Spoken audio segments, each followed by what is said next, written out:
Welcome to healthy ಬೇಕ್ and cook. ಇವತ್ತು ನಾನೊಂದು ತಂಬುಳಿ, ಈ ಬೇಸಿಗೆಗೆ ತಂಪಾಗಿರೋಂಥ, ಹೊಟ್ಟೆಗೂ ತಂಪಾಗಿರೋಂಥ, ಆರೋಗ್ಯಕ್ಕೂ ತಂಪಾಗಿರೋಂಥ ಒಂದು ತಂಬುಳಿ ಮಾಡಿದರೆ ಎಷ್ಟು ಚೆನ್ನಾಗಿರುತ್ತೆ ಅಲ್ವಾ. ಸೊ ನೋಡೋಣ ಹಾಗಿದ್ರೆ. ಸೊ ಇಲ್ಲಿ ನಾನು ದೊಡ್ಡ ಪಾತ್ರೆ ಅಥವಾ ಸಾಂಬ್ರಾಣಿ ಅಂತಾರೆ ಇದಕ್ಕೆ, ಇದನ್ನ ತಂಬುಳಿ ಮಾಡೋದು ಹೇಗೆ ಅಂತ ತೋರಿಸ್ತೀನಿ. ಹಾಗೆ ತುಂಬ ಆರೋಗ್ಯ ಬೆನಿಫಿಟ್ ಕೂಡ ಇದೆ ಇದರಲ್ಲಿ.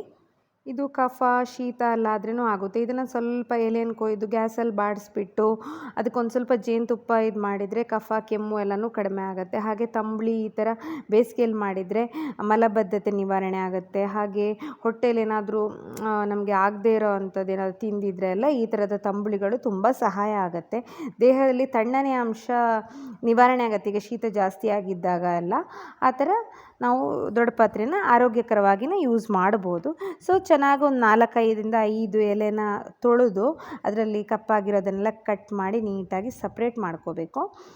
ನೀಟಾಗಿ ನಾನು ಇಬ್ಬರಿಗೆ ಮಾಡ್ಕೊಳ್ತಿರೋದ್ರಿಂದ ಸ್ವಲ್ಪನೇ ಮಾಡ್ಕೊಳ್ತಿರೋದ್ರಿಂದ ಇಷ್ಟೇ ಎಲೆ ತೊಗೊಂಡಿದ್ದೀನಿ. ನಿಮಗೆ ಜಾಸ್ತಿ ಬೇಕು, ಕಲರ್ ಬರಬೇಕು ಅಂದರೆ ಜಾಸ್ತಿನೂ ಆ್ಯಡ್ ಮಾಡ್ಕೋಬೋದು.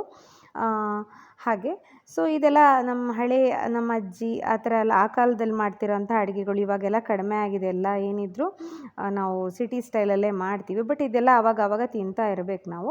ಸೊ ಇವಾಗ ಒಂದು ಬಾಣಲಿಗೆ ನಾವು ತುಪ್ಪ ಹಾಕ್ಕೋಬೇಕು. ತುಪ್ಪ ಹಾಕ್ಕೊಂಡು ಅದಕ್ಕೊಂದು ಸ್ವಲ್ಪ ಕಾಳು ಮೆಣಸು ಹಾಕ್ಕೋಬೇಕು. ಹಾಗೆ ಜೀರಿಗೆ ಒಂಚೂರು ಹಾಕ್ಕೋಬೇಕು. ಹಾಗೆ ಕಟ್ ಮಾಡ್ಕೊಂಡಿರೋಂಥ ದೊಡ್ಡ ಪಾತ್ರೆ ಎಲೆನ ಹಾಕ್ಕೊಂಡು ಹುರಿಬೇಕು ತುಪ್ಪದಲ್ಲಿ. ಸೊ ಇಲ್ಲಿ ನಾನು ಹಸಿಮೆಣಸು ಆ್ಯಡ್ ಮಾಡ್ಕೊಳ್ತಾ ಇಲ್ಲ ಖಾರಕ್ಕೆ. ಹಸಿಮೆಣಸಿಗೆ ಕಂಪೇರ್ ಮಾಡಿದರೆ ಕಾಳು ಮೆಣಸು ತಂಪು ನಮ್ಮ ದೇಹಕ್ಕೆ. ಇದು ಕಾಳು ಮೆಣಸು ಇಲ್ಲ ಅಂದರೆ ಗಾಂಧಾರಿ ಮೆಣಸು ಅಂತ ಹೇಳ್ತಾರೆ, ಅದು ಬೆಟರ್. ಸೊ ಅದನ್ನು ಹುರ್ಕೊಂಡು ಸ್ವಲ್ಪ ತುಪ್ಪದಲ್ಲಿ ಮಿಕ್ಸರ್ ಜಾರಿಗೆ ಒಂದು ಸ್ವಲ್ಪ ತೆಂಗಿನಕಾಯಿ ಹಾಕ್ಕೊಂಡು ಇದು ತಣ್ಣಗಾದ್ಮೇಲೆ ಇದನ್ನು ಮಿಕ್ಸರ್ ಜಾರಿಗೆ ಸೇರಿಸ್ಕೋಬೇಕು ನಾವು. ಸೊ ಇವಾಗ ಚೆನ್ನಾಗಿ ಸೇರಿಸ್ಕೋಬೇಕು. ತಂಬುಳಿ ಅಂತ ಮಾಡಿದಾಗ ನಮಗೆ ಮಜ್ಜಿಗೆ ಬೇಕೇ ಬೇಕಾಗುತ್ತೆ. ಮಜ್ಜಿಗೆ ಮೊಸರು ಯಾವುದಾದ್ರೂ ಒಂದು ಬೇಕೇ ಬೇಕಾಗುತ್ತೆ. ಈ ಬೇಸಿಗೆಯಲ್ಲಿ ಮಜ್ಜಿಗೆ ಮೊಸರು ಎಲ್ಲ ನಿಜವಾಗ್ಲೂ ಹೆಲ್ತಿಗೆ ಬೇಕೇ ಬೇಕು. ನಾವು ಹೈಡ್ರೇಟಾಗಿ ಡಿಹೈಡ್ರೇಷನ್ ಆಗದೆ ಇರೋ ಥರ ನೋಡ್ಕೋಬೇಕಲ್ವ. ಸೊ ಈಗ ಚೆನ್ನಾಗಿ ಇದನ್ನು ನುಣ್ಣಗೆ ರುಬ್ಕೊಂಡು ಇದಕ್ಕೆ ನೀರು ಸೇರಿಸ್ಕೋಬೇಕು. ಇಲ್ಲಾಂದರೆ ಕಡಿಬೇಕಾದ್ರೇ ಮಜ್ಜಿಗೆನೋ ಮೊಸರನ್ನೋ ಹಾಕ್ಕೊಳ್ಬೋದು. ನಾನು ಕಡ್ದಾದ್ಮೇಲೆ ಅಂದರೆ ಮಿಕ್ಸಿ ರುಬ್ಕೊಂಡು ಆದಮೇಲೆ ಒಂದು 2 ಸಟ್ಕ ಮಜ್ಜಿಗೆ ಸೇರಿಸ್ಕೊತಾ ಇದ್ದೀನಿ. ಹುಳಿ ಮಜ್ಜಿಗೆ ಆದರೆ ಚೆನ್ನಾಗಿರುತ್ತೆ. ಸೊ ಹೀಗೆ ತಂಬುಳಿ ಪ್ರಿಪೇರ್ ಆಯಿತು, ಏನೂ ಇಲ್ಲ. ಇವಾಗ ಇದಕ್ಕೊಂದು ಉಪ್ಪು ಸೇರಿಸ್ಕೋಬೇಕು. ರುಬ್ಬಿಕೋಬೇಕಾದ್ರೇ ಉಪ್ಪು ಸೇರಿಸ್ಕೋಬೋದು. ತಂಬುಳಿ ಮತ್ತು ಈ ಥರದ ಸಾತ್ವಿಕ ಅಡುಗೆಗಳು ಹೇಗೆ ಅಂದರೆ ತುಂಬ ಖಾರ ಇರಲ್ಲ. ಆದ್ದರಿಂದ ಕಾಳು ಮೆಣಸು ಮಾತ್ರ ಹಾಕಿದ್ದೀನಿ.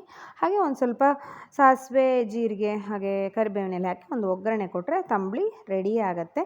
ಸೊ ಇದನ್ನು ಅನ್ನದ ಜೊತೆ ತಿನ್ಬೋದು. ಈ ರೆಸಿಪಿ ಹೇಗೆ ಅನ್ನಿಸ್ತು ಅಂತ ಹೇಳಿ. ಹಾಗೆ ಸಬ್ಸ್ಕ್ರೈಬ್ ಮಾಡೋದನ್ನು, ಬೆಲ್ ಐಕಾನ್ ಪ್ರೆಸ್ ಮಾಡೋದನ್ನು ಮರಿಬೇಡಿ. Thank you so much. See you in the next video. Bye bye.